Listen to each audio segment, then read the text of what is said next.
ఒక ఇంటికి మామూలుగా ఎన్ని డోర్స్ ఉండాలంటారు?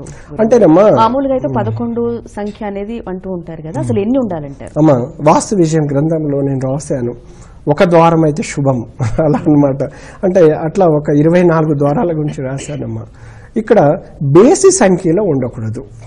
అట్లా 1 శుభం చాలా మంచిది, 2 కూడా మంచిది, 3 మంచిది కాదు, 4 మంచిది, 5 మంచిది కాదు, 6 మంచిది అనమాట. ఇట్లా సరి సంఖ్యలో మనం వెళ్ళాలి. 10 వస్తే మాత్రం మళ్ళీ ఇబ్బంది అవుతుందమ్మా. అందుకని 8 ద్వారాలు కూడా చాలా ఉత్తమం అనమాట. అలా కాకుండా 12, 14. కానీ కిటికీలని ద్వారాలని మనం కౌంట్ చేసినప్పుడు కూడా సరి సంఖ్య రావాలి. టోటల్గా మళ్ళీ 0 రాకుండా చూసుకోవాలి. ఇలాంటి విషయాలు కూడా చాలా జాగ్రత్త తీసుకోవాలి.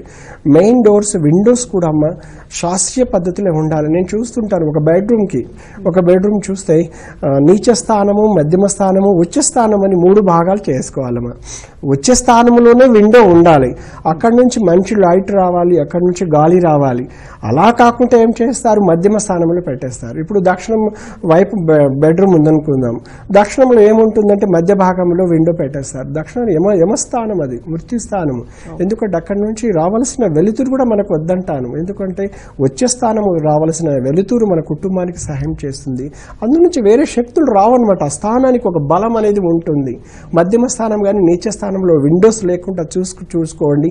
మీకు ఎవరికైనా నీచ స్థానంలో కానీ మధ్యమ స్థానంలో విండో ఉంటే తప్పనిసరిగా ఒక బెడ్రూమ్ కమ్మ, అంటే పడక గది, వాయువ్య బెడ్రూమ్ కావచ్చు, నైరుతి బెడ్రూమ్ కావచ్చు, దక్షిణంలో బెడ్రూమ్, ఈ 3 బెడ్రూమ్లు ప్రధానమైనవి అన్నమాట.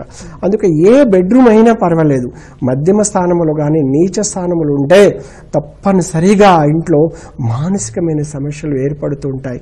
మీ ఇంట్లో మీరే పరిష్కారం చేసుకోండి. ఆ ఇంట్లో పోగానే తొందరగా నిద్ర రాకపోవడము, ఆ ఇంట్లో భయంగా నిద్రపోవడము, ఇలాంటివి జరుగుతూ ఉంటాయి. ఎందుకంటే ఆ నెగిటివ్ వైబ్రేషన్స్.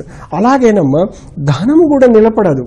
మధ్యమ స్థానంలో నీచ స్థానంలో విండో బాగా వెళ్తురని కొంతమంది అయితే పెద్ద విండో పెట్టేస్తారు. అట్లా కాదు. నేనేమంటాను, ఒక బెడ్రూమ్ మీకు 14 feet లెంత్ ఉందనుకోండి, 3 భాగాలు చేయండి. 3 భాగాలు చేయండి.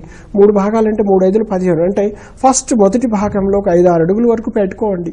అలా కాకుండా మధ్య భాగంలో విండో పెట్టేసి, అలాంటి విండో పెట్టడం వల్ల ఏంటంటే దుష్టశక్తుల ప్రభావం ఎక్కువగా ఉండి ధనము కూడా, లక్ష్మి కూడా నిలబడదండి. ధనము రూపంలో అమ్మవారిని మనం బీరువాలో నైరుతులు పెట్టుకుంటుంటాము, కానీ మనకు అంటే ఆ ధనము సెక్యూరిటీ కూడా ఉండదు అనమాట. అందుకే ఉచ్చ స్థానంలో ఉండే విధంగా చూసుకోవాలి.